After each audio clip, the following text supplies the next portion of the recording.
नमस्कार बंधुरा तो आपनादेर जोन्नो आज के एक स्पेशल इनफरमेशन निये चले एसेछि। मोटोरोला G42 बोले एक स्मार्टफोन खूब ताड़ाताड़ी लॉन्च होते चलेছে। আর এই যে মোটোরোলা G42 এটা মোটোরোলার বাকি ফোনগুলোর মধ্যে খুবই বাজেট রেঞ্জে লঞ্চ হবে। আর এই স্মার্টফোনটা কি কি স্পেসিফিকেশন হতে পারে আর এর ডিজাইন কি হবে এটা সম্বন্ধে ফুল ইনফরমেশন আমার কাছে এসে গেছে। তো চলুন শুরু করা যাক ভিডিওটা কোনো সময় নষ্ট না করে। আপনি যদি গ্যাজেট ওয়ার্ল্ড বাংলা চ্যানেলে প্রথমবার আসেন আর এরকম বাংলা টেক ভিডিও ডেইলি দেখতে চান তাহলে gadget world Bangla channel subscribe অবশ্যই করে নেবেন। তো প্রথমত আলোচনা করব এটা ডিজাইন সম্বন্ধে। তো যেমন আপনি দেখতে পাচ্ছেন এই যে গোল্ডেন কালারের স্মার্টফোনটা এটাই আসলে হলো মোটোরোলা G42 এর পেছন দিকে ডিজাইন। মানে আমরা বলতে পারি এবারে আপনি একটা গোল্ডেন কালারের আর যতদূর মনে হচ্ছে একটা গ্রে কালারের অপশন দেখতে পাবেন। তো এই স্মার্টফোনটা থিকনেস হবে 8.1 মিলিমিটার আর এর ওয়েট হবে 172 গ্রাম। আর মোটোরোলার বাকি স্মার্টফোনের মতো এরও পেছন দিকে আপনি নর্মাল গ্লসি টাইপের প্লাস্টিক ব্যাক কভার দেখতে পাবেন। ডিসপ্লের দিক থেকে আপনি এতে পাবেন 6.4 inch full HD plus 90 hertz POLED display. তার সঙ্গে আপনার থাকবে 240 হার্জের টাচ স্যাম্পলিং রেট। এর maximum screen to body ratio হবে প্রায় 91%-এর আশেপাশে। মোটোরোলার বাকি স্মার্টফোনের মতো এতেও আপনি কোনো থার্ড পার্টি কোম্পানির তরফ থেকে গ্লাস প্রোটেকশন দেখতে পাবেন। আর এর ডিসপ্লের অ্যাসপেক্ট রেশিও হবে 20:9। প্রসেসরের দিক থেকে বলা হচ্ছে যে এতে থাকবে হয় হিলিও G85 অথবা G88 প্রসেসর। ক্যামেরার দিক থেকে আপনার এতে থাকবে 50, 8 আর 2 মেগাপিক্সেলের ব্যাক ক্যামেরা, তার সঙ্গে 13 মেগাপিক্সেলের ফ্রন্ট ক্যামেরা।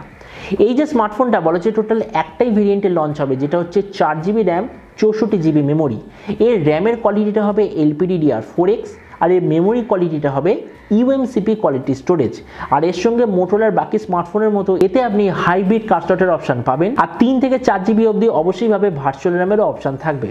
ব্যাটারির দিক থেকে আপনার এতে থাকবে 5000 mAh ব্যাটারি, তার সঙ্গে 30 ওয়াটের চার্জার। আর যে কানেক্টিভিটি সেটা হবে USB Type-C। তো এবারে স্মার্টফোনের বাকি কিছু ফিচার হলো যে এতে আপনি পাবেন Android 12 out of the box, single speaker, 3.5mm Jack হবে। আর যে ফিঙ্গারপ্রিন্ট সেন্সার সেটা আপনি পাবেন সাইড মাউন্টেড ফিঙ্গারপ্রিন্ট সেন্সার।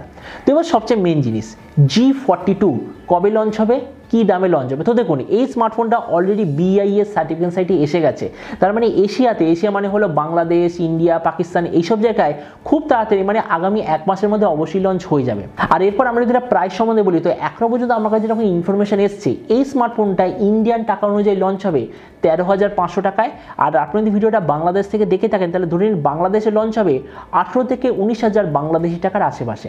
তো এবার সব ভিডিওর মধ্যে এই ভিডিওটা আপনাকে জানাবো এই যে মোটোরোলা G42 আপনার কি এটা নেওয়া উচিত নাকি কোনো অন্য স্মার্টফোন নেওয়া উচিত। এবার দেখুন আমি এর উত্তরটা ইন্ডিয়ান টাকা অনুযায়ী বলছি। তো ইন্ডিয়ান টাকা আমরা যদি এই মুহূর্তে 13,500 টাকার মধ্যে কোনো স্মার্টফোন দেখি তো এই মুহূর্তে অনেক কটা স্মার্টফোন এর চেয়ে বেটার, যেমন হলো নার্জো 30 14,000 টাকা অ্যাভেলেবেল, খুব ভালো একটা স্মার্টফোন। তারপর 13,000 টাকা অ্যাভেলেবেল আছে আপনার রেডমি 10 প্রাইম, ওটা খুব ভালো স্মার্টফোন। তাছাড়া 14,000 টাকা অ্যাভেলেবেল আছে আবার রেডমি নোট 11 বলে স্মার্টফোন। তার মানে দেখুন সব কটা স্মার্টফোনই এর চেয়ে বেটার। কিন্তু প্রবলেম কোথায়, ডিসপ্লের দিক থেকে। এই প্রাইস পয়েন্টে প্রায় কোনো কোম্পানি আপনাকে সুপার অ্যামোলেড বা পোলেড ডিসপ্লে প্রোভাইড করবে না। আর মোটোরোলা নিজের সব স্মার্টফোনে পোলেড মানে হলো সুপার অ্যামোলেড ডিসপ্লে অবশ্যইভাবে প্রোভাইড করছে।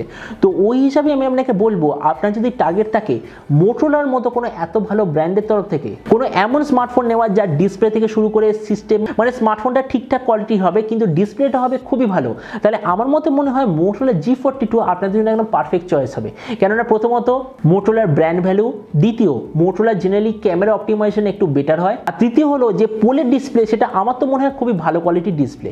তো এবার আপনি যে কমেন্ট আমাকে অবশ্যই জানাবেন এই যে মোটোরোলা G42 যে আসতে চলেছে এটা ডিজাইন আর স্পেসিফিকেশন দেখে আপনার কি মনে হয়, আর যে দামে এটা লঞ্চ হবে সেই দামে আপনি কি এটা নিতে চান নাকি কোনো অন্য স্মার্টফোন নিতে চান, এটা সম্বন্ধে নিচে কমেন্টে বলতে আমাকে একদমই ভুলবেন না। তো চলুন দেখা হবে আগামীকালের একটা টেক ভিডিওতে। Till then stay tuned and always remember think positive, be positive. Thank you.